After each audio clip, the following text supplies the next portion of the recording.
Envy, before I go to, I'm gonna take y'all to court this hour, but before we go to court, you wanted something for the light skinned brothers? Yes. Last Shout out to hour? all the light skinned brothers. I wanted to make you Drake, feel Steph included. Curry, myself, Chris Brown. Because you feel like people always, they question you. They don't think you black, right?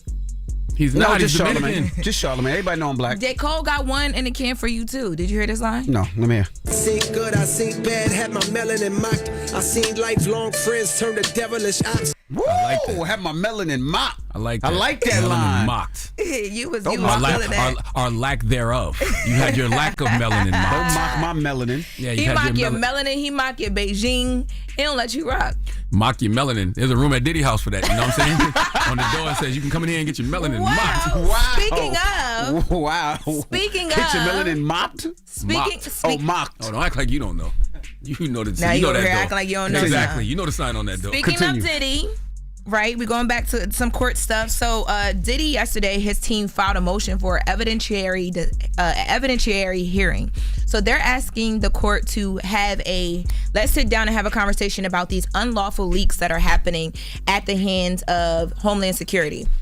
What they're specifically pointing at is that Cassie video that was broke by CNN, the 2016 beating video. So they're saying that they believe for the last 7 months, the Homeland Security team has been on this campaign to undermine and smear Diddy because that makes the public sway in his opinion, and it makes the trial a lot more unfair to him. So they're like, listen, we want a gag order so that the government or nobody can like speak on certain things that happen within court that should be contained. They want discovery to happen about the leak. So they want the court to go in and find out where things came from, like who gave that video to CNN, who's been providing statements to other outlets that were harmful or could be deemed as harmful and unfair to the trial.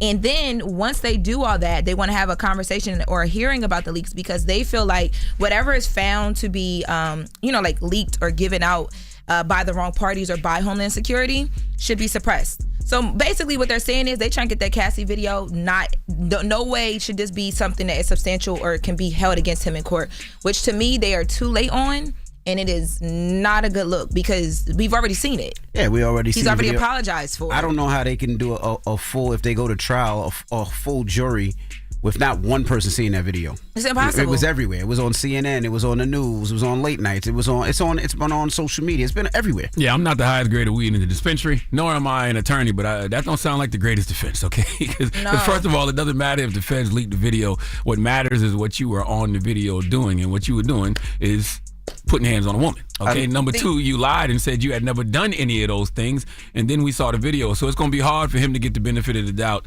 on anything in regards to Cassie. So 100%. Right. Unless because the last judge said part of the reason for not giving him a bail was because of that video. But if they can't use that video, then they can't say that's the reason why they're not giving him a bail. I think if you remove that video, the prosecutors are going to come with the witness tampering stuff that I'm sure they're going to try and provide evidence with this time around once this is finally heard in court, that third bail or like whatever. So there's other stuff, but I will say maybe on like a technicality thing where if they can prove that Homeland Security was really on this smear campaign, which it violates his rights, he might can figure out something because of that. But again, the jury is going to be like, but at the same time. But is it a smear campaign if the stuff I'm trying to smear you on is actually true? Aren't smear campaigns usually rooted in lies? But that's not what you're being convicted of. That's not what you're being charged with. That's not what you're being indicted for. So shouldn't the lawyers be focusing on what he's actually indicted for instead of bringing attention to the video that we all saw? That video's not going on shows him nobody's putting head. hands on a woman. The attention is there. That's why they trying to get it out. They trying to calm the attention down. I'm gonna be honest with you. Baby oil took the attention off that video. It's just true. I mean, let's just be honest. Not totally. That video did a lot. No. Baby oil and the thought of gay sex really took a lot of attention off that video. It did. Tell the truth. Yes, it did. And the fact you still think of that video. And the fact he got arrested, for racketeering and all kind of other stuff, it took a lot of attention off that video. Yes, I don't it did. care how slippery that baby oil get you. That video is still there and still top of mind. Now, I want to get to this before we have to wrap up. So remember, you guys, earlier this week I reported there's like thousands and thousands of people calling this Diddy hotline. Yes. And you guys had asked me in the room, like, we want to know more about how they vet the people. And I was like, I'll get that information for us. So I received the information. So I talked to attorney Tony Busby's office, and I asked him a few questions about how they vet that hotline. So they say they have 100 people filled in the calls. And of course, not all calls are alleged victims. Alleged victims, they say, are actually a small percentage of the calls. They get more calls from people just saying thank you for the work that they're doing. And a fraction of those calls are people who think they might have evidence or information that can help in the cases that they are going to actually move forward with filing.